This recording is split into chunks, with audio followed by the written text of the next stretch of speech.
आणि आता ही दृश्य आपण पाहतोय रायगडावर। आता तिथे अमित शहा यांच्या सुरक्षा रक्षकाचं हेलिकॉप्टर पोहोचतंय आणि थोड्याच वेळात केंद्रीय गृहमंत्री अमित शहा हे देखील रायगडावर हजर होतील। हेलिकॉप्टरद्वारे ते पुण्यातून थोड्याच वेळापूर्वी निघाले होते आणि ही दृश्य आपण रायगडावरून पाहतोय। थोड्याच वेळात रोपवेने ते रायगडावर जाणार आहेत।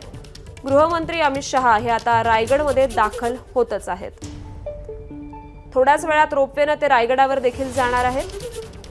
थोड्याच वेळापूर्वी पुण्यातून अमित शहांचं हेलिकॉप्टर निघालं होतं आणि आता ते रायगडमध्ये दाखल झालेले आहेत आणि ते थोड्याच वेळात रोपवेने रायगडावर जाणार आहेत। शिवरायांना वंदन करण्यासाठी अमित शहा आज रायगडावर आले आहेत आणि त्यांच्यासोबत राज्याचे मुख्यमंत्री देवेंद्र फडणवीस आणि उपमुख्यमंत्री एकनाथ शिंदे हे देखील आहेत। त्याचबरोबर रायगडावर जाण्याआधी पाचाड येथे जिजाऊंच्या स्मृतींना ते अभिवादन करतील आणि त्यानंतर शिवरायांच्या पुण्यतिथीनिमित्त ते रायगडावर शिवाजी महाराजांना अभिवादन करतील।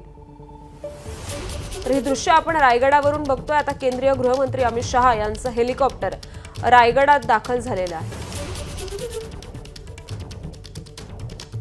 अमित शहांचे सुरक्षा रक्षक यांचं हेलिकॉप्टर आता रायगडामध्ये दाखल झालेलं आहे आणि अगदी थोड्याच वेळात अमित शहा यांचं हेलिकॉप्टर देखील रायगडावर दाखल होईल आणि त्यानंतर रोपवेने ते रायगडावर जातील। त्याआधी रायगडाच्या पायथ्याशी पाचाड येथे जिजाऊंच्या स्मृतींना देखील ते अभिवादन करतील। गृहमंत्री अमित शहा यांच्याबरोबर राज्याचे मुख्यमंत्री देवेंद्र फडणवीस आणि उपमुख्यमंत्री एकनाथ शिंदे हे देखील पुण्यातून रवाना झाल्याचं आपण पाहिलं। ते एकत्रितपणे त्यांनी एकाच कारमधून प्रवासही केला आणि आता थोड्याच वेळात केंद्रीय गृहमंत्री अमित शहा यांचं हेलिकॉप्टर रायगडमध्ये दाखल होईल। या संदर्भात अधिक अपडेट्स देत आहेत आपले प्रतिनिधी निलेश बुधावले। निलेश, श्रुती, 11:15 वाजता अमित शहा रायगडमध्ये येथील, रायगड जिल्ह्यामध्ये पदार्पण करतील अशी शक्यता होती आणि त्यानुसार आता पाचाड येथे केंद्रीय गृहमंत्री अमित शहा यांचं हेलिकॉप्टर आल्याचं आपल्याला पाहायला मिळत आहे। काही क्षणांमध्येच अगदी त्या हेलिपॅड पासून हाकेच्या अंतरावर असणाऱ्या मा जिजाऊ यांच्या समाधी स्थळाला अभिवादन करण्यासाठी अमित शहांचा ताफा येईल। त्यांच्यासोबत मुख्यमंत्री देवेंद्र फडणवीस, उपमुख्यमंत्री एकनाथ शिंदे देखील असल्याची माहिती आहे आणि त्यानंतर हा संपूर्ण हे जे मंत्रिमंडळ आहे, संपूर्ण हे नेते मंडळी आहेत हे रायगड किल्ल्यावर जाताना पाहायला मिळतील। साधारणपणे 1.5 ते 2 तासाचा रायगड किल्ल्यावर कार्यक्रम असेल। वेगवेगळ्या कार्यक्रमांचं आयोजन त्या ठिकाणी करण्यात आलेलं आहे आणि या कार्यक्रमानंतर अमित शहांचा पुढचा दौरा हा खासदार सुनील तटकरे यांच्या निवासस्थानी असणार आहे। त्या ठिकाणी स्नेहभोजनासाठी दुपारच्या वेळेस जातील आणि त्या ठिकाणीच पक्षातील आणि इतर महत्त्वाचे जे राज्यातील पदाधिकारी आहेत किंवा नेते आहेत ते देखील अमित शहांना भेटण्याची शक्यता आहे। राष्ट्रवादी काँग्रेस पक्षाच्या वतीने देखील त्या ठिकाणी एक निवेदन देण्यात येण्याची माहिती मिळते।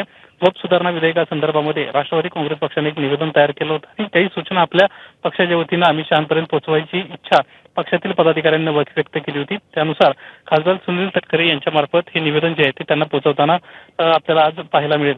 काही क्षणांमध्ये आता अमित शहांचा जो गाड्यांचा ताफा आहे तो समाधी स्थळाला या ठिकाणी पाचाड इथे येईल आणि त्यानंतर अमित शहा रायगड किल्ल्यावर जाताना आपल्याला पाहायला मिळतील।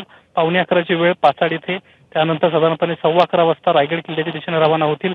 रायगड किल्ल्यावर जाताना रोपवेचा त्यांना खास करून वापर करावा लागणार आहे आणि त्यानंतर 2 तास पुढील रायगड किल्ल्यावर जे महाराजांचे त्या काळची जी त्या ठिकाणची असणारी रूढी परंपरा आहे, त्या ठिकाणची असणारी जी व्यवस्था आहे, आसन व्यवस्था असेल किंवा त्या ठिकाणी भरणारा बाजार असेल, अशा प्रत्येक छोट्या मोठ्या गोष्टींची माहिती ते त्या ठिकाणी घेताना पाहायला मिळतील।